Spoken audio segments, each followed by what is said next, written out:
Hi, welcome to the LLMs Research Podcast. Today we are discussing how the field is trying to fix reasoning from three directions at once, covering the most important papers from the first week of February 2026. It has been a breathless week. I mean, we're seeing the dust settle after the whole DeepSeek R1 explosion, and what's emerging is, well, it's messy. Messy is a good word for it. The initial wave was just add reinforcement learning. Just, sprinkle some RL on it and you get reasoning. And this week is the hangover. Yeah. This week is everyone realizing that standard RL is actually kind of broken for this specific job. It feels like we've moved from the gold rush phase to the civil engineering phase. Yeah. We're not just throwing compute at a wall anymore. People are debugging the fundamental physics of how these models learn to, think. And they're totally split on how to fix it. Yeah. We've got three distinct camps emerging.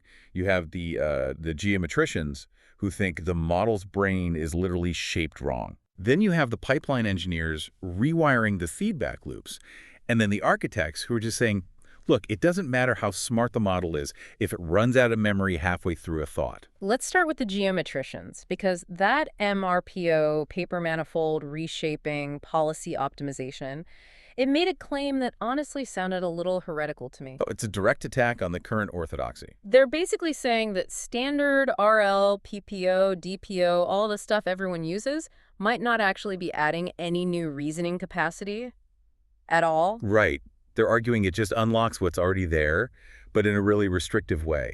It's the superficial alignment hypothesis, but taken to its geometric extreme. Because what's the argument there? Okay, so the argument is pre-training on the whole internet creates this massive high-dimensional landscape of possibilities, right? Yeah. But standard RL, it forces the model into this really narrow lane.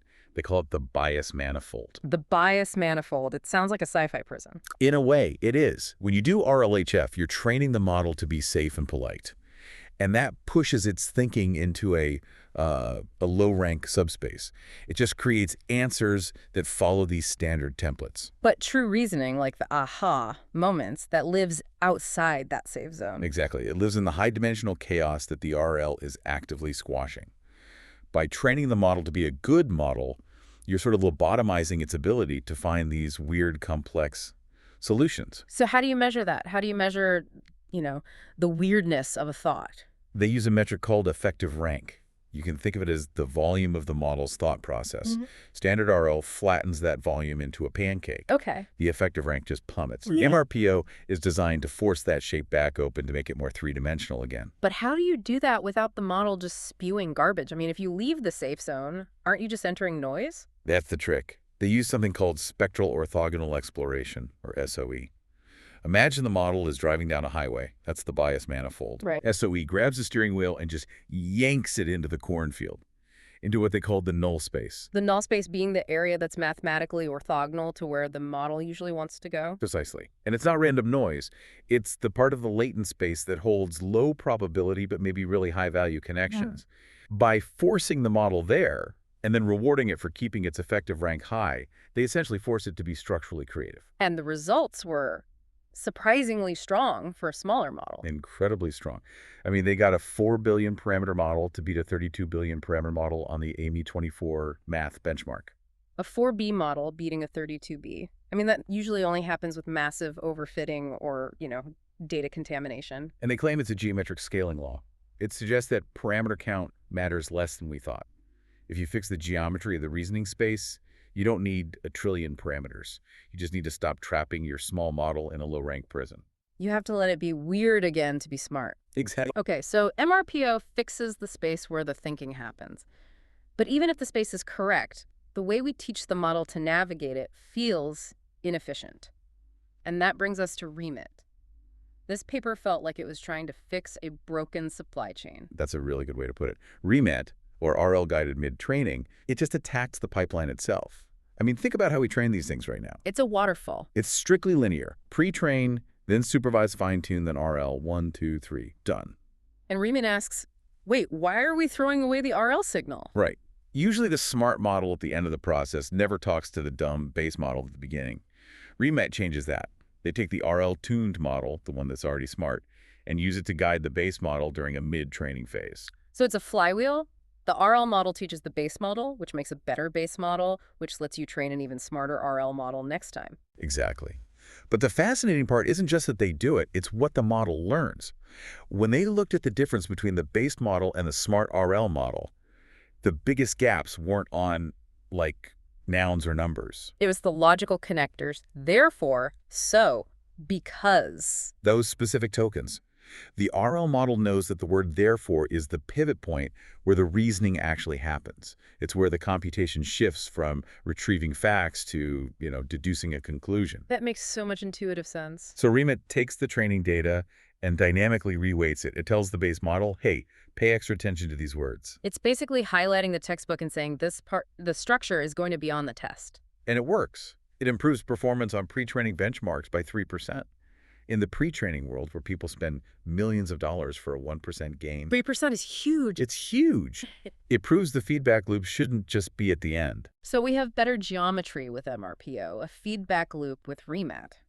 But let's get into the messy reality of training, because anyone who's actually tried to run PPO knows it's a nightmare. It's unstable, it's sensitive. It just collapses half the time. And that is where DISPO comes in.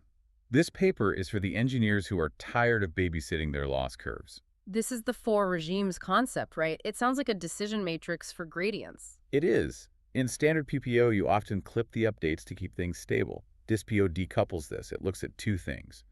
Did the model get the answer right? And was the model confident? Okay, let's walk through it. Scenario 1, model is confident, and it gave the answer right. In that case, standard RL might still clip the update to play it safe. DISPO says, no, let it rip. If it's right and confident, unclip the upper bound. Increase the entropy. You want to reinforce that aggressively. Okay. Scenario 2. Model is confident, high weights, but it got the answer wrong. And this is the danger zone. This is where you get what they call catastrophic collapse. Where the model just gets stuck in a loop or gives up. Yes. It starts repeating the same phrase, or the response length drops to 0. So DISPO prevents that by applying strict clipping specifically to those dangerous updates. It clamps down hard. It's surgical control. It seems like we're moving toward smart training algorithms, and that kind of transitions perfectly to TrajFusion. Learning from mistakes.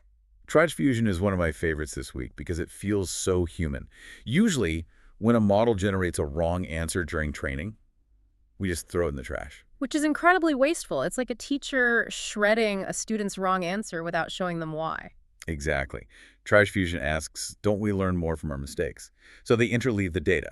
They create a training sample that shows an incorrect reasoning path, then a reflection prompt like, wait, that's not right because, and then it shows the correct path. It's simulating trial and error right in the context window. It teaches the model how to recover. It's showing the course correction, not just the destination. And it works across different models and data sets without any external reward models. It turns trash data into gold. Before we move off training, let's do a quick lightning round on accessibility. Not everyone has a massive cluster. Right. 2 papers stood out. First, Grad2Reward. This tackles the judge model problem. Instead of a binary thumbs up or thumbs down, it extracts dense rewards from the judge's gradients in one backward pass. It tells you why it was good or bad. And the second one? CPMöbius. It's a coach and player architecture. The coach proposes math problems, the player tries to solve them, and they co-evolve. It's self-play for math, accessible to smaller teams. Okay, so we've fixed the geometry, the pipeline, and stability. But there's one massive bottleneck left: memory. You can have the smartest reasoner in the world, but if it forgets the start of the proof by the end, it fails. And with these models generating thousands of tokens of internal thought, it's a real issue. So enter InfMem. This feels like a shift from passive to active memory. Precisely. Until now, long context has been passive. A sliding window, or you attend to everything, which is slow. InfMem is a System 2 approach. It introduces a control loop. Prethink-Retrieve-Write. Walk me through that. Before generating an answer, the model pauses. It asks itself, do I have enough info to solve this? If the answer is no, it triggers a retrieval. It goes back, finds the missing evidence, and, this is the cool part, it writes that evidence into a memory buffer. So it's not just highlighting text, it's actively taking notes. It's taking notes and managing its own cognitive load.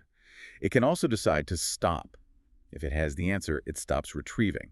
This early stopping cuts inference latency by almost 4 times. It's treating memory like a managed resource, not a bucket. That pre-think step is the killer feature. It's the difference between blurting out an answer and pausing to think. But InfMem is a logical fix. We also saw hardware-level fixes with ROSA-Tuning. ROSA is just clever engineering. It knows keeping everything in VRAM is too expensive. We've all hit that ohm error. Oh, yeah. So ROSA offloads the recall, finding the needle in the haystack to the CPU. But CPUs are slow. Doesn't that kill performance? Not if you use the right data structure. They use a suffix automaton. A suffix automaton? That sounds like something from a 1980s computer science textbook. It is. It's old school. It's an incredibly fast tree for exact string matching. They run that on the CPU to find the relevant chunks, then feed only those chunks to the GPU for the heavy reasoning. So it's a low-cost recall module sitting outside the main attention, using 80s tech to solve a 2026 problem. I love that. And then you combine that with OVQ Attention online vector quantization. This tackles the key and value caches. Instead of storing massive floating point vectors, it clusters them. This lets the attention run in linear time, not quadratic. Linear time attention, that's the holy grail for infinite context. It basically removes the memory ceiling. If you combine InfMem's active management with OVQ's efficiency, you start to see a path toward agents that can reason over entire books without blinking. So let's zoom out. We have MRPO reshaping the geometry to find the null space. We have ReMiT creating a training flywheel. We have DISPO and TrajFusion stabilizing the learning process. And we have InfMem giving the model active memory control. It's a complete overhaul of the stack. We aren't just training models anymore, we're engineering reasoners. If you had to bet on one of these, just one that we'll still be talking about in 6 months, what is it? That's tough. Bet. I think I'm going to bet on MRPO. The geometric view. The idea that we're trapped in a bias manifold, that feels like a fundamental discovery. It challenges this scale is all you need dogma. It suggests structure is all you need. Right. If we can reliably access that null space, we might find that today's 7B models are way smarter than we thought. We just haven't been letting them think properly. I can see that. It's the highest risk, highest reward idea. For me, though, I'm looking at ReMiT. The efficiency of the flywheel just makes too much sense.